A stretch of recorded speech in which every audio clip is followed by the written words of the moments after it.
يلي قريبك ظالمك وتقول شوفوا لي حلول. اجلس مع نفسك وفكر لجل تعرف وش تبي. جرب تحل الأمر ما بينك وبينه بالأصول، خاطبه بأسلوب المحنك لا بأسلوب الغبي. يلي قريبك ظالمك وتقول شوفوا لي حلول. اجلس مع نفسك وفكر لجل تعرف وش تبي.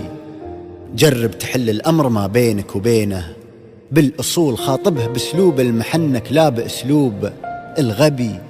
عداوته في ذاتها حسب كلام أهل العقول، تأثيرها أشد واخطر من عداء الأجنبي. ولا تزعلك هرجة قريبك وانت شمت بك عذول، قل له ترى كثر الشماته من صفاته للعبي.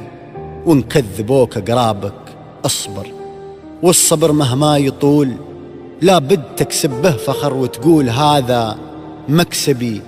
وان كان ناسي ودي أذكرك في حاجة وأقول، إن كان ناسي ودي أذكرك في حاجة وأقول، إلنا في تاريخ النبي عبرة فداه أمي وبي.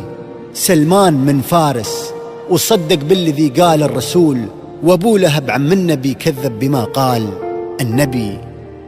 احفظ نصائح كل عاقل له مع العالم قبول، الشايب يردد معانيها على سمع الصبي. بالعزم يقدر منكبك يحمل ثقيلات الحمول.